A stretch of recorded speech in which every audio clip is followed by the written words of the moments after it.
I always thought if you gave your children everything, they'd give you love. But what I didn't expect was to become nothing more than a bank to my own son. Today, I'm going to tell you something from my life that I hope will help you see things differently. Hit that subscribe button if you want to hear more of my journey. The dining room went silent except for the sound of papers hitting the polished oak table.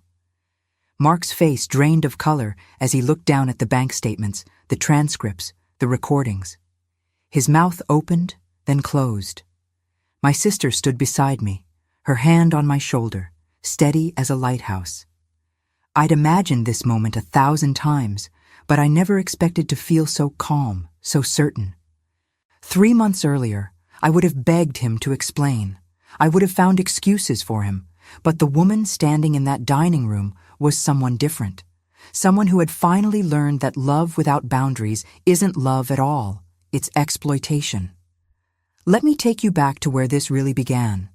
3 months before that confrontation, I was living in my home in Phoenix, the same house where my late husband Robert and I had raised our 2 children.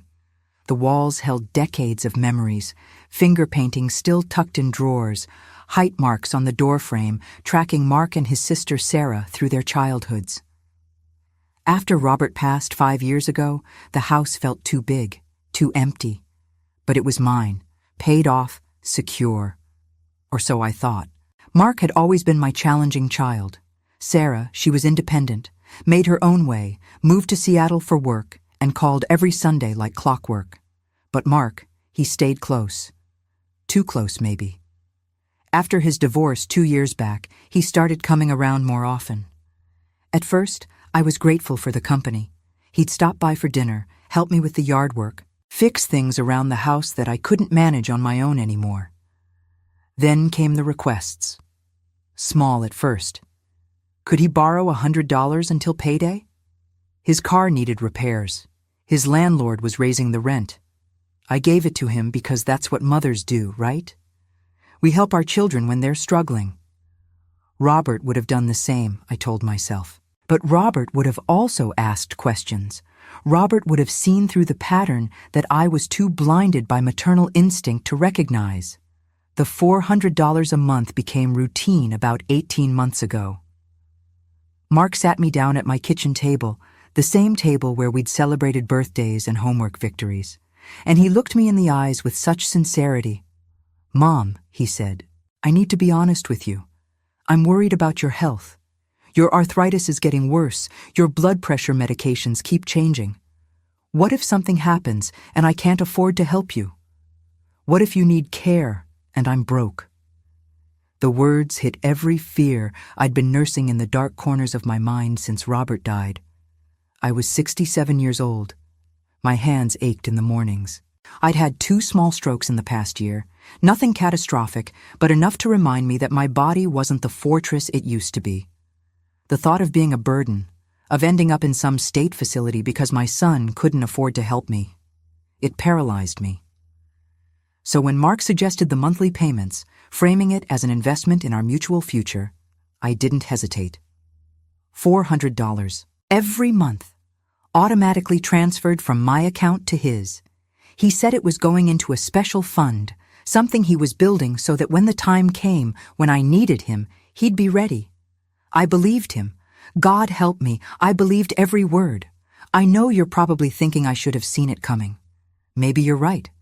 But here's what you need to understand about belief, especially when it comes to family. It's not that I was stupid or naive. It's that the alternative, the idea that my own son would manipulate my fears for his own gain, was so unbearable that my mind simply refused to go there. Love isn't blind. Love is paralyzed by the terror of what you might see if you truly looked. The money kept flowing. $400, month after month. But it wasn't just the money. Mark started making decisions for me, small ones that felt helpful at the time. He'd suggest I didn't need to drive to the grocery store anymore. He could pick things up for me. He'd recommend I skip certain doctor appointments because he'd read that too much medical intervention could be harmful.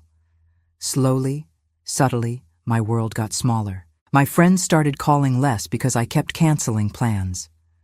Sarah's Sunday calls became shorter because Mark was always there, hovering, creating an atmosphere that made real conversation impossible. The sacrifices piled up like autumn leaves. I'd planned to renovate the bathroom, make it safer with grab bars and a walk-in shower. That money went to Mark instead. He needed a deposit on a better apartment, something closer to work, so he could save on gas and put more toward our future. I postponed the dental work I needed because Mark's car broke down and he couldn't afford the repairs. Each time, he framed it as temporary, as an investment in both of our futures. Each time, I chose to believe him because the alternative was too painful. My sister Claire called it what it was early on, during one of her rare visits from Chicago. She watched Mark interact with me, the way he'd answer questions directed at me, the way he'd check my mail and sort through my bills before I even saw them. After he left one evening, she sat me down and said flat out, "He's controlling you." But I defended him. I explained about his struggles, his divorce, his desire to be there for me. Claire shook her head and left the next morning, and we didn't speak much after that. I chose my son over my sister, and that choice cost me more than I knew. The house became both my sanctuary and my prison. I'd given up so much, poured so much into Mark's promises, that I couldn't afford the repairs the old place needed. The roof leaked in one corner of the guest room. The air conditioning struggled through Phoenix summers.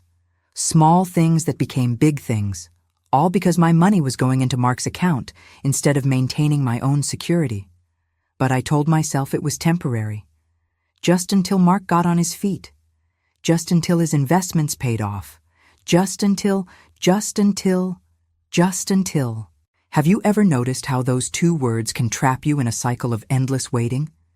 You keep thinking the next month will be different, the next conversation will bring clarity, the next sacrifice will finally be enough. It never is. Then came the recording.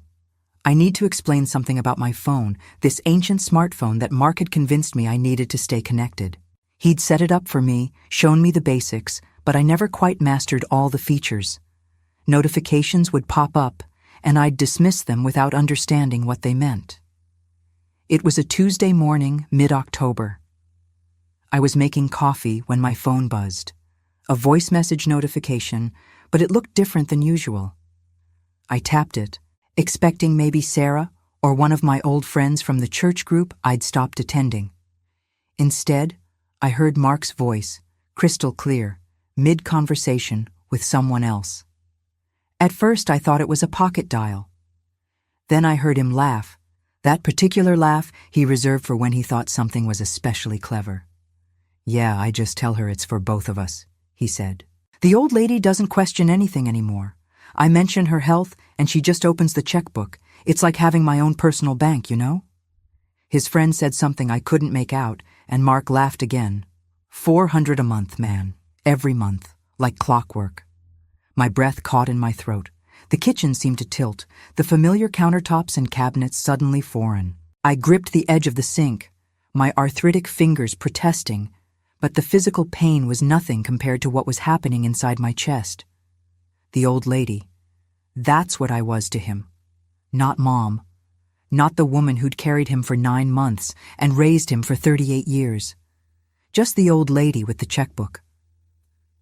The recording continued. I could hear background noise now, the clink of glasses, music playing somewhere.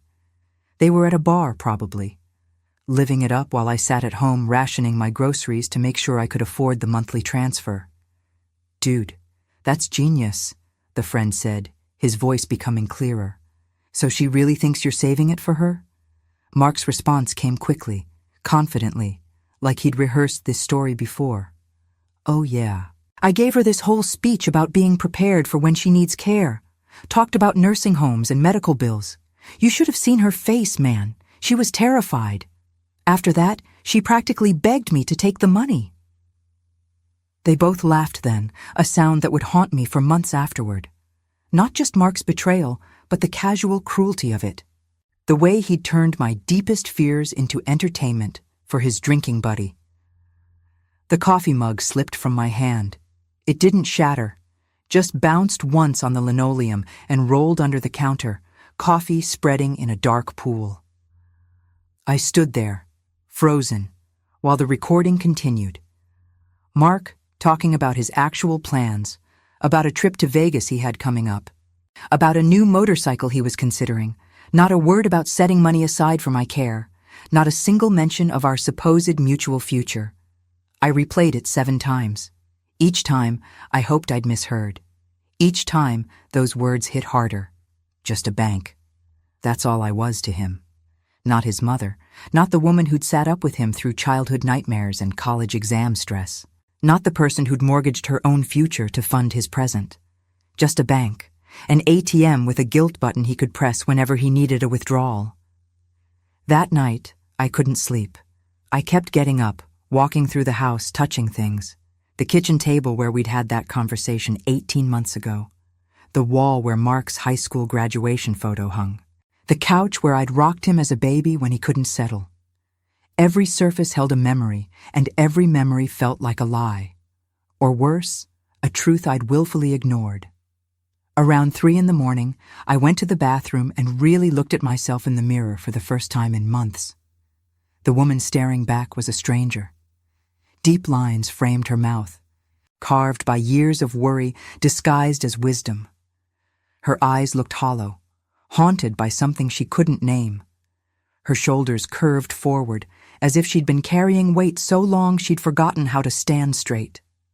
When had I become this person? When had I traded my dignity for the illusion of family unity? The reflection showed me what I'd been avoiding. I'd sacrificed more than money. I'd given up my autonomy, my friendships, my sense of self-worth. I'd allowed my son to reshape my world into something small and manageable, where he controlled the flow of information, resources, and even affection. I'd become dependent on someone who saw me as a revenue stream. And the worst part? I'd done it willingly, desperately clinging to the belief that if I just gave enough, loved enough, sacrificed enough, I'd earn the devotion I so desperately craved. Statistics show that about 5% of seniors suffer physical abuse. My abuse wasn't physical, but standing there in the harsh bathroom light, I understood that what Mark was doing was just as damaging. Financial exploitation, emotional manipulation, isolation from support systems. I wasn't crazy. I wasn't imagining things. I was being systematically dismantled by someone who'd spent 9 months in my body and 18 months in my bank account. I called Claire the next morning. My hands shook so badly I could barely dial, and when she answered, I couldn't speak at first. Just sobbed into the phone while she said my name over and over, her voice rising from concern to alarm. When I finally got the words out, told her about the recording, about everything, she didn't say I told you so. She just said, I'm coming. Book me a flight, and I'll be there tomorrow. Claire arrived like a force of nature, all business and barely contained fury. She's 2 years younger than me, but has always been sharper, quicker to see through nonsense. She listened to the recording once, her face hardening with each word. Then she pulled out a legal pad and started making lists. We need documentation, she said. Bank statements, text messages, emails, everything. We're going to build a case. I hesitated. A case against my own son? It felt like betrayal, like I was the one breaking family bonds. But Claire grabbed my hands, forced me to look at her. He betrayed you first, she said quietly. Years ago. You're just finally seeing it. This isn't about revenge. This is about protecting yourself from someone who has shown you exactly who he is. Believe him. Over the next 2 weeks, we became investigators. Claire set up a system to record phone calls legally, to save text messages, to track every interaction. Mark called 3 days after Claire arrived, asking for extra money, some story about unexpected medical bills. Claire had me put him on speaker. She coached me through the conversation, writing notes on what to say. I asked specific questions. What hospital? What was the diagnosis? Could I see the bills? Mark stumbled, got defensive, tried to guilt me. Claire took notes on every inconsistency. That phone call was excruciating. I watched Claire's face as Mark spun his lies, saw her jaw tighten with each evasion. She'd written out questions for me on her legal pad, specific and pointed. When I asked which hospital, Mark paused for just a beat too long before saying Phoenix General. When I asked what the diagnosis was, he said something vague about tests they were running. When I asked if I could see the bills to help him navigate the insurance, he suddenly got angry. "Mom, why are you interrogating me?" he demanded, his voice rising. "I'm sitting here in pain, worried about my health, and you're treating me like a criminal. Is this what our relationship has become? Can't you just trust me?" The old me would have crumbled at that tone, apologized for causing him stress, sent the money immediately. But Claire was shaking her head firmly, pointing to the notepad where she'd written in capital letters, "He's deflecting." I took a breath and held my ground. "I'm not interrogating you, Mark," I said, my voice steadier than I felt.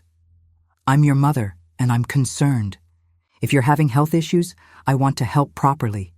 That means understanding what's happening." It's reasonable to ask questions. The silence on the other end was telling. Then Mark's voice changed, became colder. "You know what? Forget it. I'll figure it out myself. I thought I could count on family, but I guess I was wrong." He hung up before I could respond. Claire looked up from her notes, her expression grim. "That," she said quietly, "is called DARVO. Deny, attack, reverse victim and offender. It's a classic manipulation tactic. He denied your reasonable request, attacked you for asking, and made himself the victim." She tapped her pen against the notepad. "And it worked for years because you didn't recognize the pattern. But now you do. We discovered he'd been telling different stories to different people. To me, he was the devoted son preparing for my inevitable decline. To his friends, I was the cash cow he'd learned to milk. To his ex-wife, who I managed to contact through Facebook, I was the reason he couldn't pay child support, because he was supposedly supporting me. The layers of deception were staggering. This wasn't opportunistic lying. This was systematic, calculated manipulation by someone who'd studied my vulnerabilities and exploited them with surgical precision. The evidence mounted. Bank statements showing the $400 monthly transfers, yes, but also other withdrawals I'd authorized over the months. $500 here for a medical emergency that never existed. $800 there for a car repair that turned out to be a weekend in California. Altogether, I'd given him over $23,000 in 18 months. Money I'd saved from Robert's life insurance. Money that should have been securing my future, not funding his present.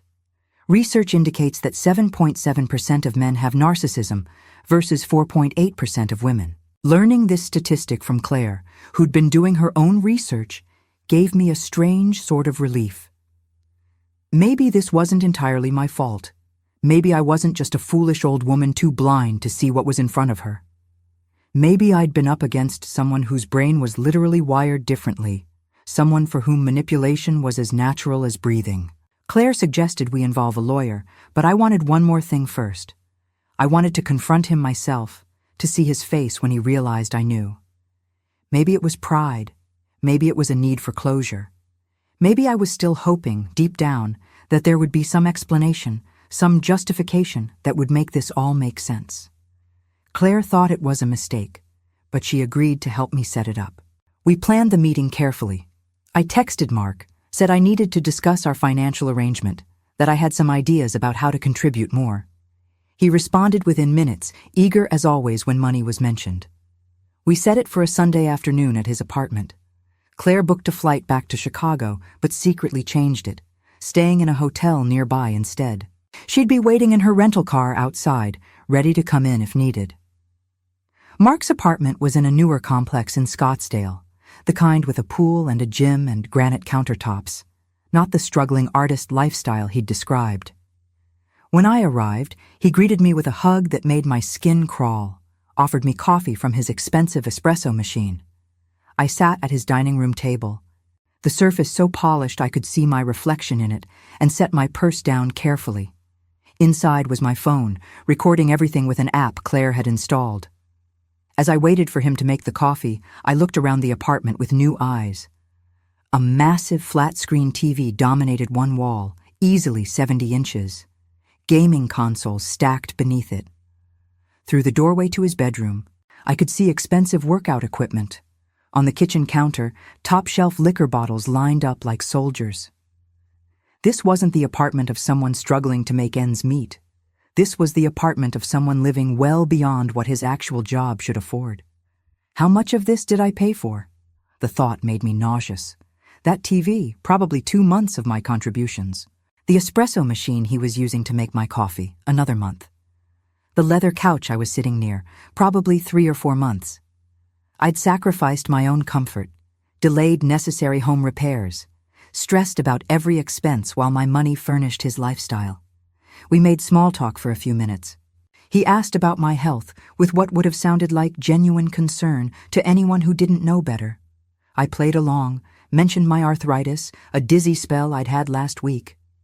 His eyes lit up at that last part, and I felt sick. He was calculating already, figuring out how to use this new information to his advantage. "That's concerning, Mom," he said, leaning forward with practiced sincerity. "Have you seen your doctor about the dizzy spells? You know, this is exactly why our arrangement is so important. If something serious is developing, we need to be prepared." I watched him perform concern, recognized now the subtle ways he was steering the conversation toward money, toward my vulnerability, toward his indispensability.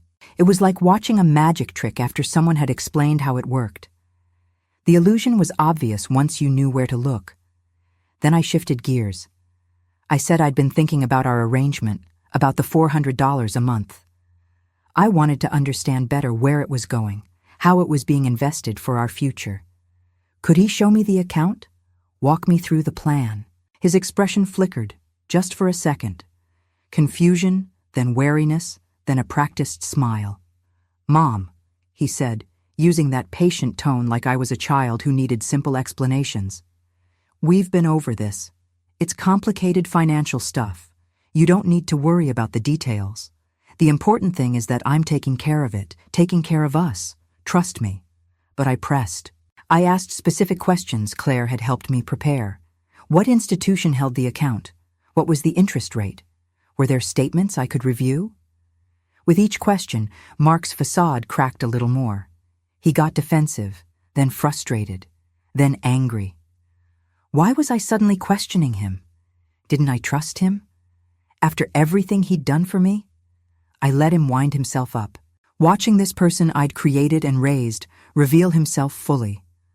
Finally, when he paused for breath, I pulled out my phone and played the recording. His voice filled the room. Just a bank, like clockwork. His face went through a remarkable transformation. Shock, recognition, calculation, and finally, rage. He tried to explain it away. I'd misunderstood. He'd been joking with his friend. The recording was out of context, but I just sat there, silent, letting him exhaust himself with lies. When he finally stopped, the silence was deafening. I stood up, gathered my purse, and told him quietly that the transfers were ending immediately, that I'd be contacting my lawyer to ensure he had no claim on my estate, that if he came near my house or contacted me for any reason, I'd file for a restraining order. The anger in his eyes was real then, unfiltered by pretense. He called me ungrateful, selfish, cruel, said I was abandoning him just like his father had by dying, that I was a terrible mother who'd never truly supported him. I listened to it all, felt each word like a slap, and realized with strange clarity that this rage, this entitlement, had always been there. I'd just been too invested in the fantasy of the loving son to see the reality of the manipulative man. I walked out of that apartment with my head high, got into my car, and drove to the hotel where Claire was waiting. We sat in her room and I cried, not tears of sadness, but something else.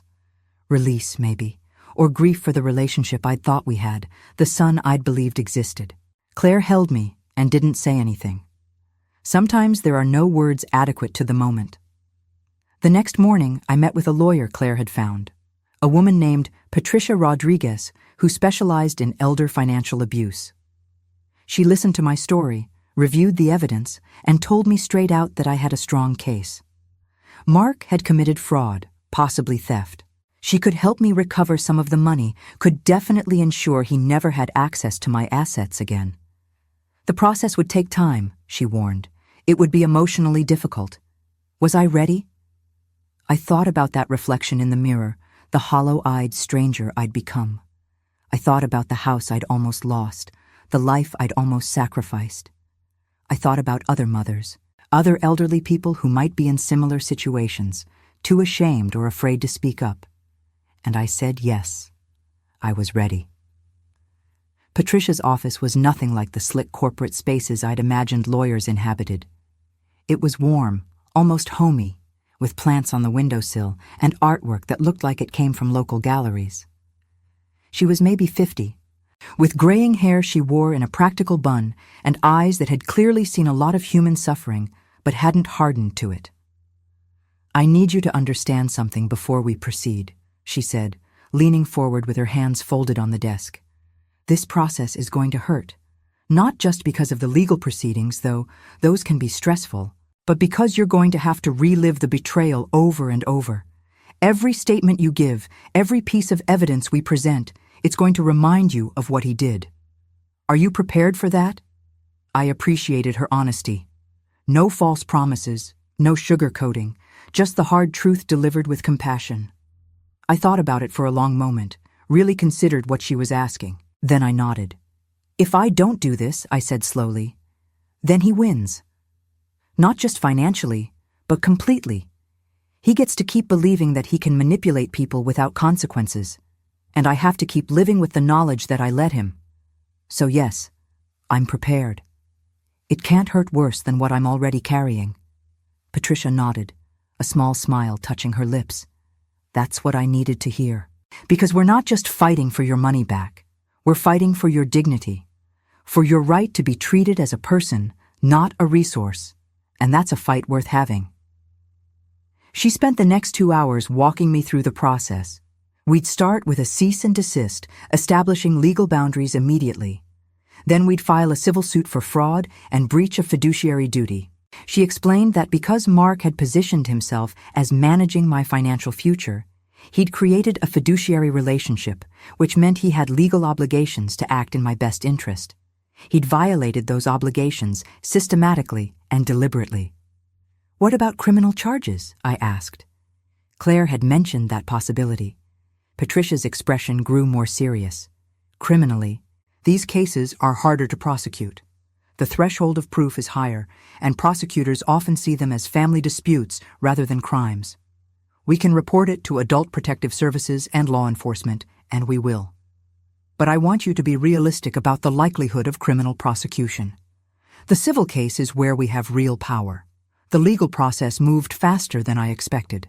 Patricia filed a cease and desist immediately, followed by a civil suit. She also reported the case to Adult Protective Services, though they said without physical abuse, it was harder to pursue criminally. But the civil case was enough. Mark was forced to provide bank statements showing where my money had gone. The results were damning: vacations, electronics, entertainment. Not a penny had been saved or invested for my care. We went to mediation first. Mark showed up with his own lawyer, looking haggard but defiant. His attorney tried to argue that the money had been gifts, that I'd given it freely without expectation of return. Patricia demolished that argument with the recordings, the text messages, where Mark explicitly promised the money was being saved for my future care. The mediator suggested a settlement. Mark would pay back $12,000, roughly half of what he'd taken, and in return, I wouldn't pursue criminal charges. I wanted to refuse. I wanted him to face real consequences, to feel even a fraction of the betrayal I'd experienced. But Patricia advised me to take it.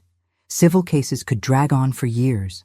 Criminal prosecution was unlikely given the nature of the evidence. This way I'd get some money back and legal documentation preventing him from accessing my assets. It wasn't justice, not really. But it was protection. We settled. Mark wrote a check, his hand shaking with barely suppressed rage. The mediator drew up papers severing any financial connection between us. I added a clause that he was to have no contact with me except through lawyers. He signed everything without looking at me once. When it was done, he stood and left the room without a word. I haven't seen or heard from him since. Sarah flew in from Seattle when she heard what happened. She was devastated, angry at herself for not seeing it sooner, for being too caught up in her own life to notice what was happening to mine. We sat in my kitchen, the same kitchen where Mark had first proposed the monthly payments, and talked honestly for the first time in years. She'd noticed changes in me, she admitted, how I'd become quieter, more withdrawn.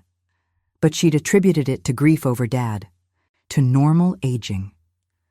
She'd never imagined her own brother was behind it. She wanted to confront him, but I asked her not to. Whatever relationship she had with Mark was hers to navigate. I didn't want my pain to dictate her choices. She struggled with that, felt like she had to choose sides, but I reminded her that the sides had already been chosen. Mark had chosen himself over family long ago.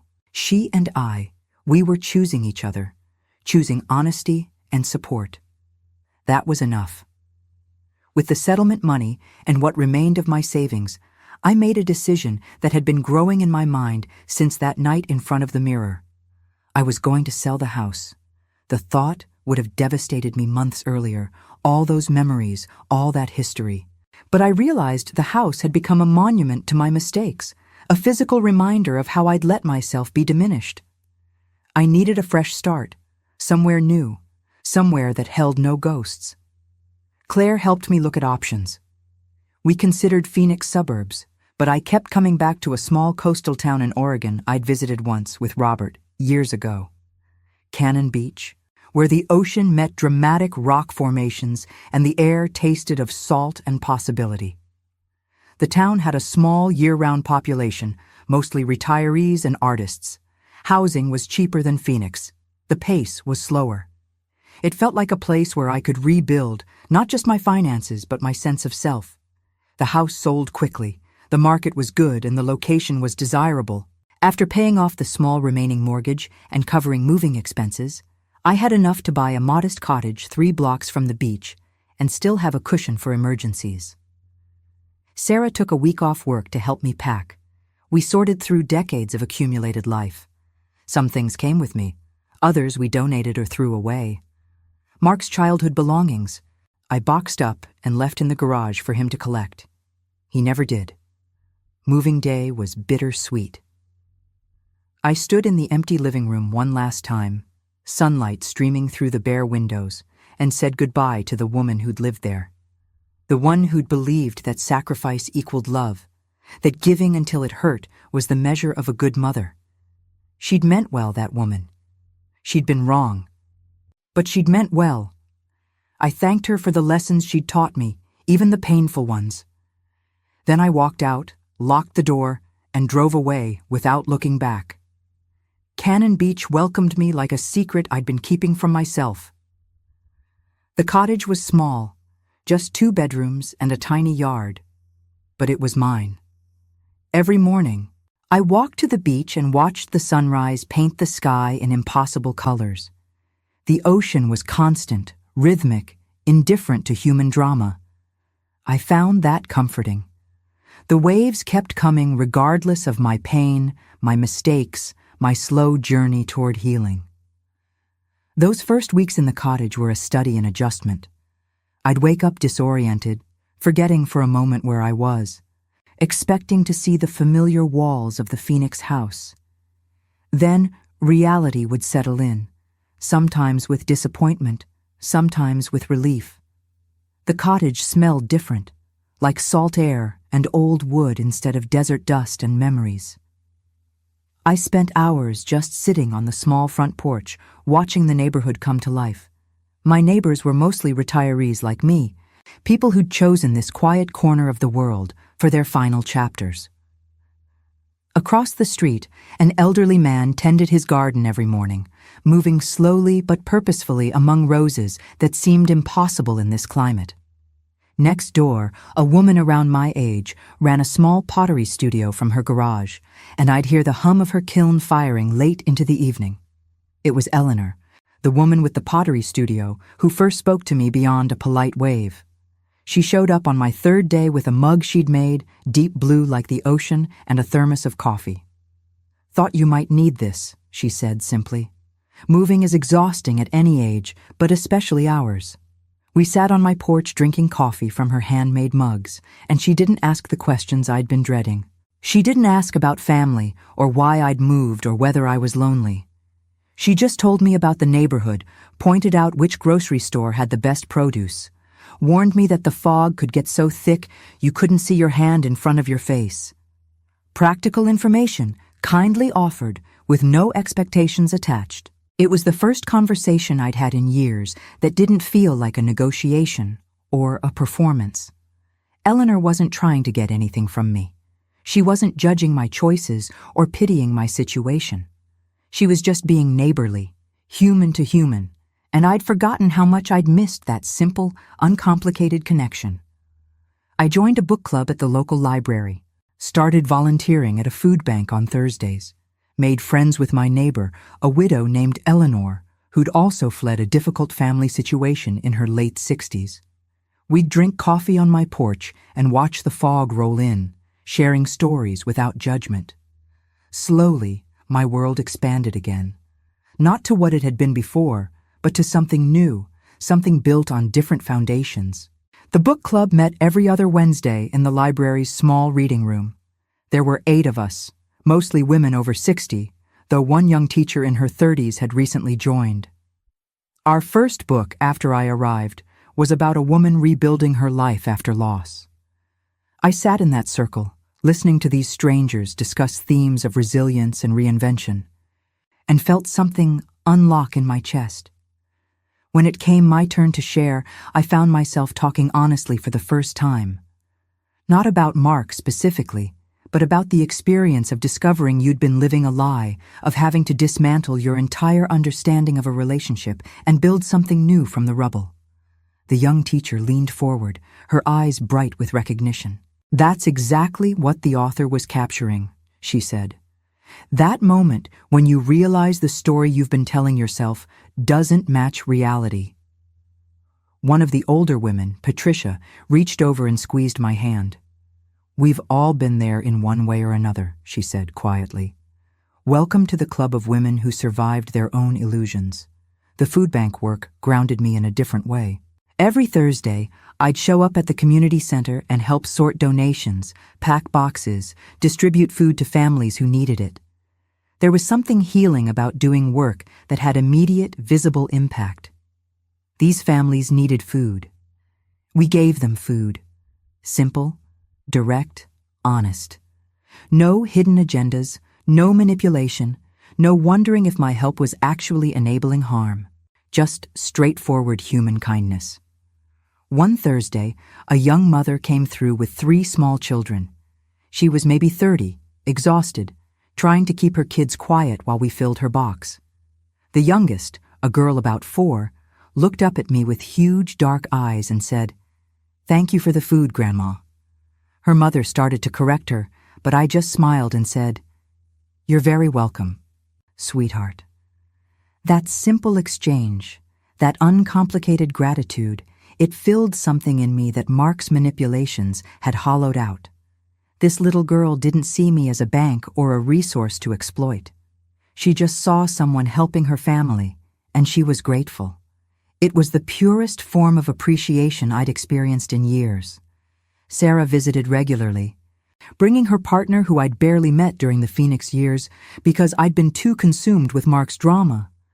We'd walk the beach together, hunt for agates, eat clam chowder at the local cafe. She told me I looked different, lighter somehow. I felt different.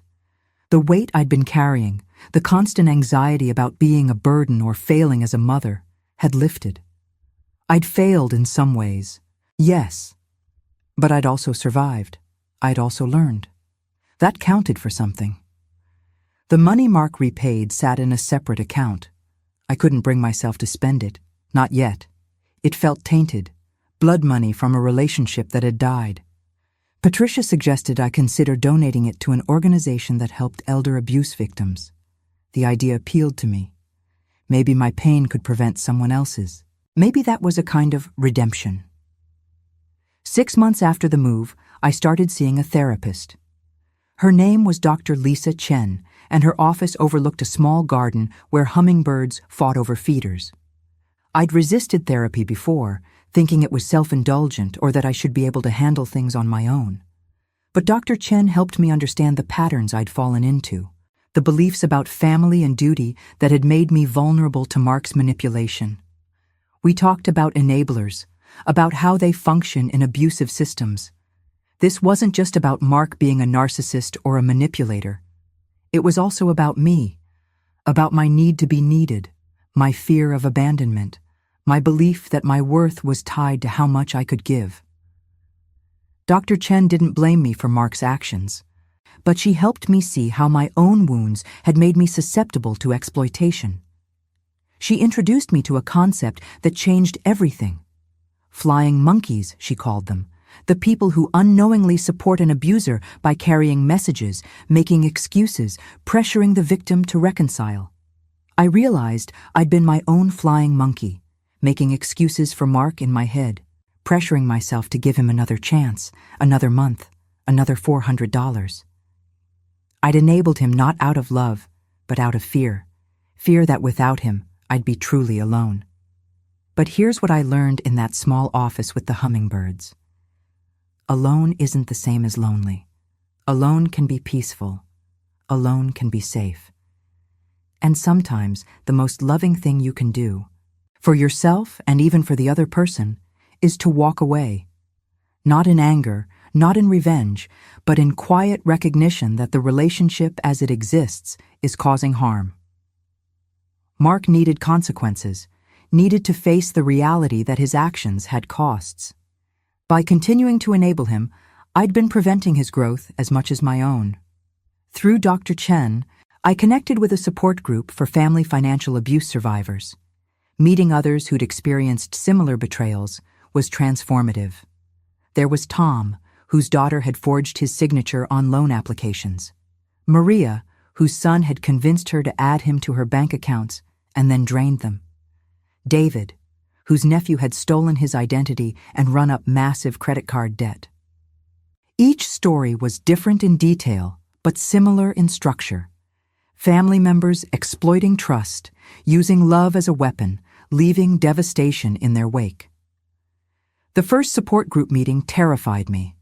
We met in a community center room with fluorescent lights and a circle of folding chairs. I almost turned around and left 3 times before finally forcing myself through the door. The facilitator, a woman named Janet, who'd survived financial abuse by her brother, welcomed me with gentle understanding. "We don't share our stories the first time," she explained as I took a seat between Tom and Maria. "We just listen. Get comfortable. There's no pressure here." That night I heard David's story. His nephew had been like a son to him after David's own children moved away. The nephew had access to David's mail, ostensibly to help with bills, while David recovered from hip surgery. Within 3 months, the nephew had opened 5 credit cards in David's name, maxed them all out, and disappeared. David was 72 years old and facing bankruptcy. What struck me wasn't just the facts of the story, though those were horrific enough. It was the way David talked about the shame. "I'm a retired accountant," he said, his voice breaking. "I spent 40 years managing other people's money. How did I not see this happening to myself? How was I so stupid?" The room erupted in gentle protest. "You weren't stupid," Janet said firmly. "You were targeted by someone who studied you, who knew exactly how to exploit your trust and your love. That's not stupidity. That's being human in the face of calculated manipulation." I sat there with tears streaming down my face, finally understanding that the shame I'd been carrying wasn't mine to bear. None of us in that circle were stupid or weak or foolish. We were people who'd loved family members who'd weaponized that love. There's no defense against that kind of betrayal, because building defenses requires assuming your loved ones are potential threats. And what kind of life is that? We weren't weak or stupid, we learned. We'd been targeted by people who knew exactly which buttons to push, which fears to exploit. And we'd survived. That was worth celebrating. The group met weekly, and those meetings became a cornerstone of my new life. A place where I could be honest about my shame, my anger, my grief, without fear of judgment. One evening, about 8 months after the move, I was sitting on my porch watching the sunset when my phone rang. Unknown number. I almost didn't answer, but something made me pick up. It was Mark. He'd gotten my new number somehow, probably from Sarah despite my request that she not share it.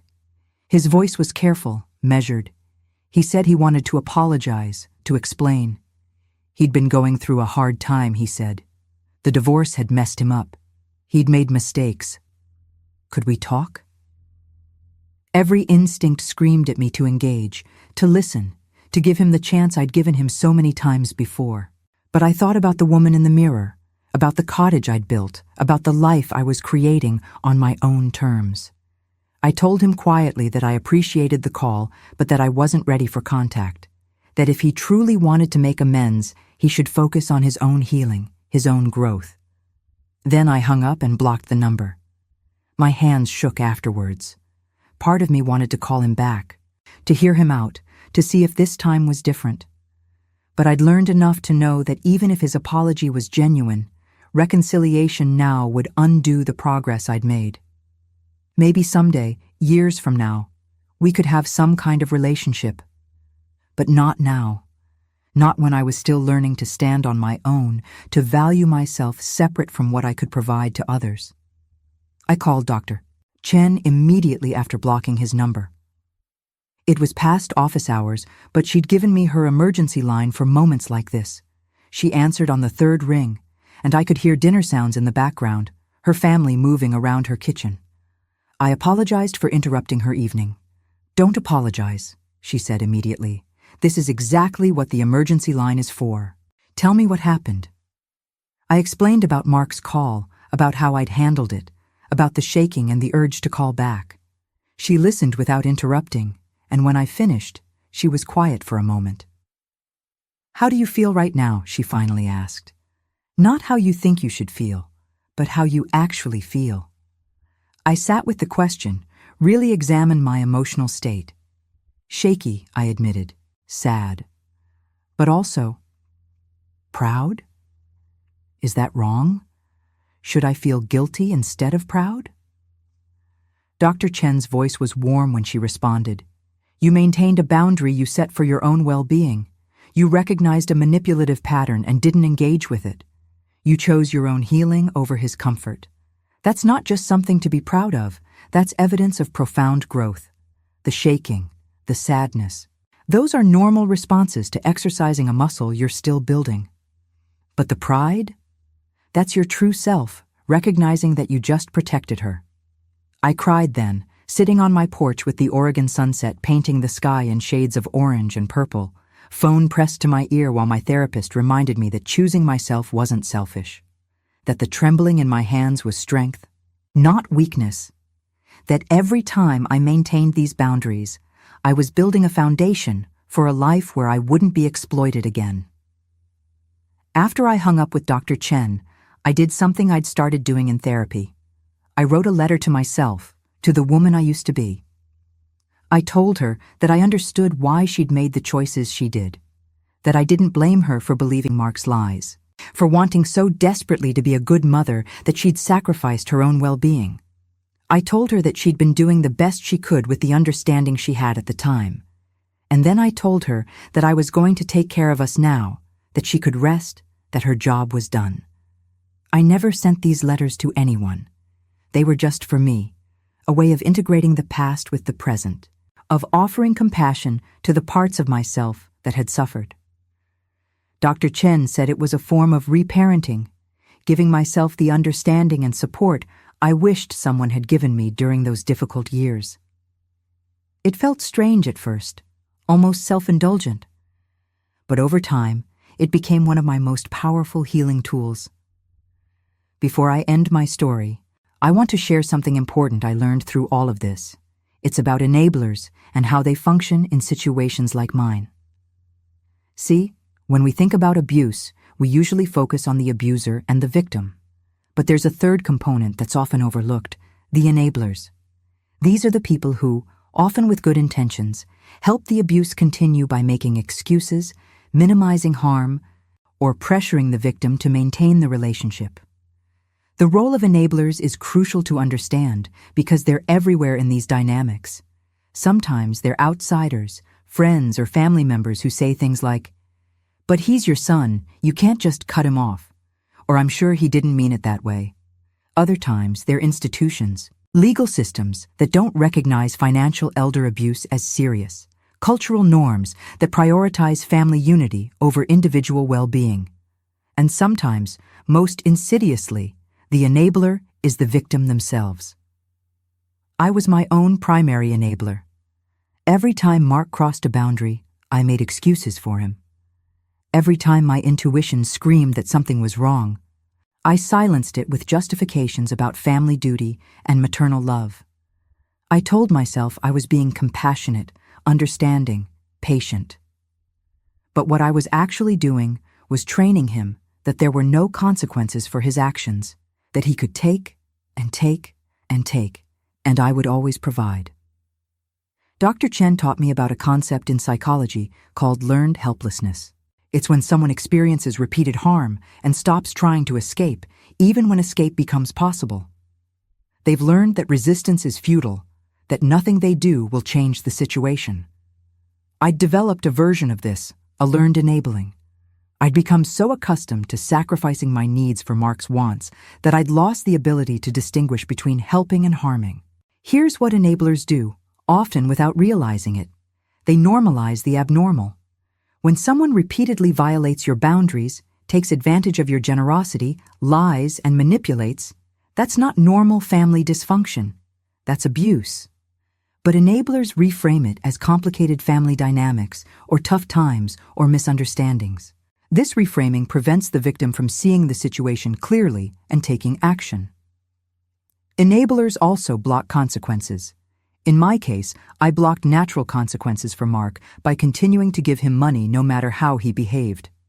He never had to face the reality that his choices had costs because I kept rescuing him. This didn't help him. It hurt him. It prevented him from developing resilience, responsibility, accountability.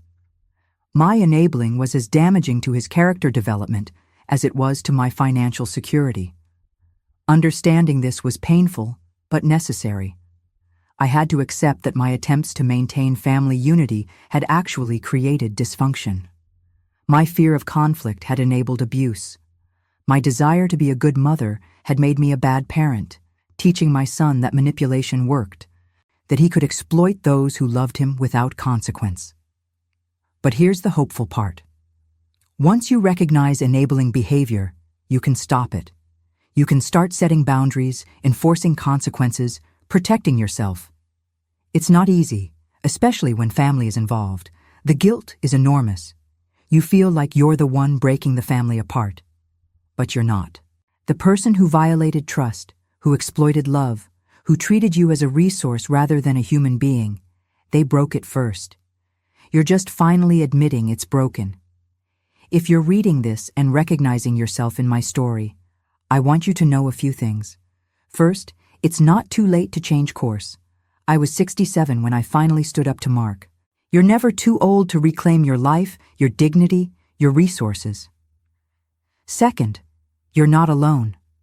Elder financial abuse affects an estimated 1 in 10 seniors, though many cases go unreported due to shame or fear. You didn't cause this and you don't deserve it. Third, and this is crucial, asking for help isn't weakness. It's wisdom. I couldn't have escaped this situation without Claire, without Patricia, without Dr. Chen and my support group. We're not meant to handle these things in isolation. The abuser wants you isolated because it makes you easier to control. Reaching out, telling someone what's happening, that's the first step toward freedom. If you suspect someone you know is being financially exploited by family, speak up gently but clearly. Don't make accusations or demands. Just express concern and offer support.